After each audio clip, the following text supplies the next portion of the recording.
been a military brat all my life. However, I've been in the industry of aviation for the last 21 years. And I became an FE somewhere around 15 or 16 when I really started looking at conspiracies. I looked into Benghazi because I happen to work on government contracts abroad, overseas. But I've been in aviation for 21 years, anything from helicopters to aerostats to big birds, little birds, fighter jets, things with engines, no engines, big blades, little blades, compressor blades, which, by the way, that one's not a hoax. Jets do not run only on compressed air. Contrary to popular belief, it takes compressed air in a blended ratio of air to fuel to drive the now heated gas and rotate the compressor blades. This has been a topic of discussion between FE and, not everything's a hoax. Coriolis effect. With that ties into, obviously with no spin, around the axis points that they say exist at 23.4 conveniently, 66 off the 90 degrees, right? Everything ties into 666 with NASA and all the BS scientists. Our aircraft have things called ADIs, attitude direction indicator, which gives correlation between the aircraft housing or the shell around the gyro itself. The ADI is nothing more than a gyro that will always reference level. I don't care what any pilot says. I don't care what any mechanic tells you. There's a reason that pilots have one book called a Pilot Operating Handbook, and there's every other book, right? From structures to avionics to wiring diagrams to the actual components that make up these systems. That is a standalone system. The ADI does not lie. I don't care how cold it is, how high you are, and some of these guys are pretty damn high. It doesn't matter where you're going. It doesn't matter where you've been. It doesn't matter where you are over the realm itself. As far as ADIs, in every aircraft, it references the level horizon or references sea level always.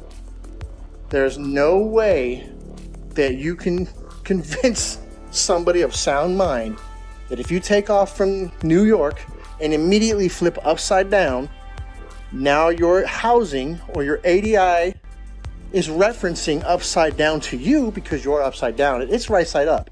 It cannot deviate off level. It doesn't matter how much fuel you got in your tanks. It doesn't matter if you're a helicopter or an aerostat or a fighter jet. That gauge will always reference level. It has to, because otherwise it would be a poor reference. And if you could manipulate it, why would you even have it in the airplane or your aircraft? But if you go take off 2 miles away, do a barrel roll, you're now flying upside down. At what point does that gauge show you back right side up? A half a hemisphere away? Is that what we're led to believe? Is that what we're supposed to believe? At what point does it right itself if you never flipped back over and continue flying level? You see what I'm saying? It's ridiculous. It's ludicrous to think that thing compensates for curvature in straight and level flight.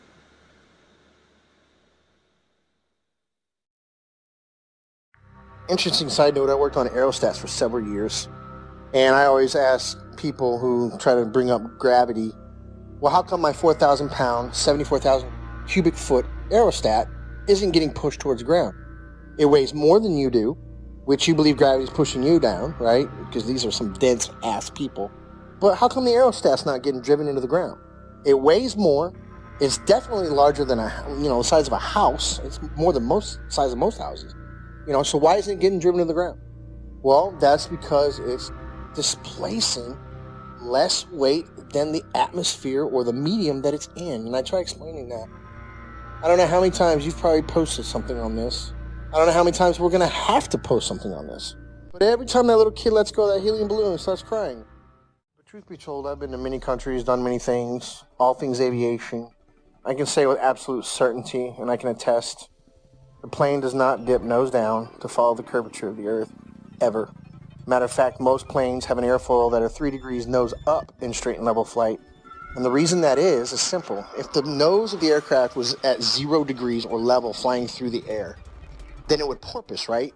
It would be quite violent because some of the air would go over the nose and some of the air would go under the nose. And it would cause that nose to go up and down, which is literally like a porpoise or a dolphin out of water. And that's exactly what would happen. So the wings are designed When they are level, the nose is 3 degrees nose up. The fact. Three-dimensionally. It is two-dimensional. It is the amount of deviation that's required for you to come back inward. If you are walking east from north, meaning you are going around north equidistantly, and you walked in a straight line east 1 mile, you're going to have to deviate 8 inches back to the left to get back on the equator, right? Look at it on the flat earth map, and clearly it makes sense. If you walked 1 mile in a straight line east, you have to deviate 8 inches after each mile to stay on the equator. The 8 inches per mile squared is a real measurement, if in fact we consider the equator to be a real place, a real location, ever, always.